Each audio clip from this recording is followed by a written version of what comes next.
अस्सलाम वालेकुम, welcome back. Azizan, मैंने यूट्यूब की तरफ से तमाम यूट्यूब क्रिएटर्स को एक मेल फॉरवर्ड हुई है जिसके अंदर उन्होंने यूएस टैक्स फॉर्म सबमिट करवाने की रिक्वेस्ट और वार्निंग जारी की है कि 10 दिसंबर 2024 से पहले पहले अपना टैक्स फॉर्म सबमिट करवा दें, अदरवाइज़ आपकी जो पेमेंट है वो होल्ड हो सकती है या उसमें से एक एक्स्ट्रा अमाउंट टैक्स की मद में काटी जा सकती है।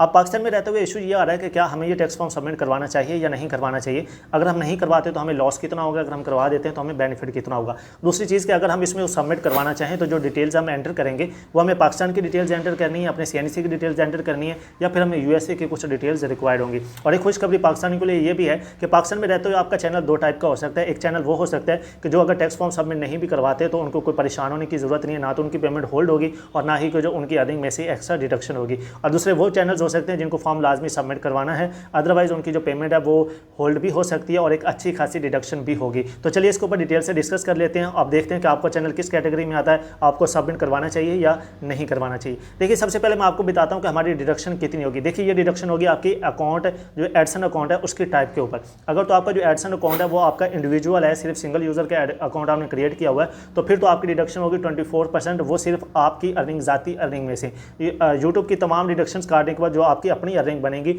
उसमें से आपका 24% काट लिया जाएगा। अगर आप मंथली $100 कमा रहे हैं तो आपको उसमें से $24 फिर टैक्स के मद में देने पड़ेंगे और $76 मिलेंगे आपको। और अगर आपका एक बिजनेस अकाउंट है एडसन का तो फिर भाई आपका सीधा सीधा 30% डिडक्शन होगी। अगर $100 कमाते हैं तो $30 वो आपके एक्स्ट्रा फिर काटेंगे टैक्स की मद में और फिर बाकी आपको $70 देंगे। आपकी डिडक्शन क्लियर होगी। अब बात कर लेते हैं कि हमें ये फॉर्म सबमिट करवाने के लिए क्या करना होगा। देखिए, सिंपली सी बात है। सबसे पहले तो ये वो हजरात के लिए लाजमी हो चुका है जिन्होंने पहले से फॉर्म सबमिट करवाया हुआ है। उनके लिए 10 डेडलाइन है कि 10 तारीख से पहले पहले अपनी जो डिटेल्स हैं वो दोबारा से अपडेट करें, अदरवाइज आपकी जो पेमेंट है वो होल्ड भी हो जाएगी या फिर उसमें से अच्छी खासी डिडक्शन होगी। डिडक्शन के बारे में मैंने आपको गाइड कर दिया है। इंडिविजुअल पर 24% और बिजनेस वाले 30%। अब जिनकी पहले से ऐड हैं डिटेल्स, उन्होंने फॉर्म फिल किया हुआ है, वो तो भाई लाजमी कर लें 10 तारीख से पहले पहले, अदरवाइज बाकी डिडक्शन की डिटेल्स मैंने आपको गाइड कर दिए। अब जिन्होंने पहले से फॉर्म सबमिट नहीं किए वो क्या करें। देखिए, अब मैं आपको एक चीज़ और वाज़ेह तौर पर बता दूं कि इनके ऊपर सिर्फ ये जो डिडक्शन है सिर्फ उनके ऊपर लागू होगी जिनकी अर्निंग यूएसए से आती है। अब यूएसए से अर्निंग से क्या मुराद है।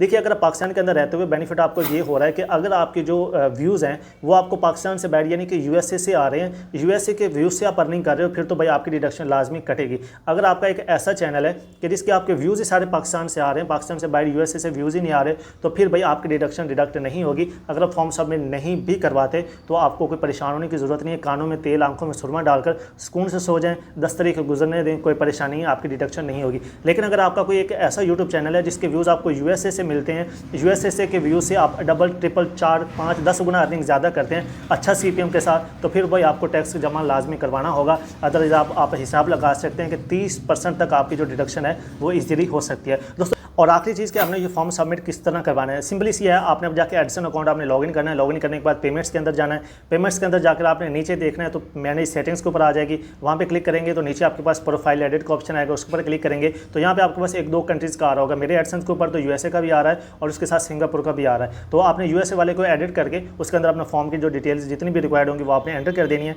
अगर पाकिस्तान से कर रहे हैं तो भाई पाकिस्तान से ही आपको डिटेल्स एंटर करनी होंगी, कोई परेशानी वाली बात नहीं। अगर आपने बाहर की डिटेल्स एंटर पहले से की हुई हैं तो फिर आपको वही डिटेल्स दोबारा रिक्वायर्ड होंगी। तो आपने वहाँ से सिंपल डिटेल्स एंटर करने के बाद सबमिट कर जाना है और आपका जो फॉर्म है वो सबमिट हो जाएगा। तो ये एक ओवरसाइज व्यू था।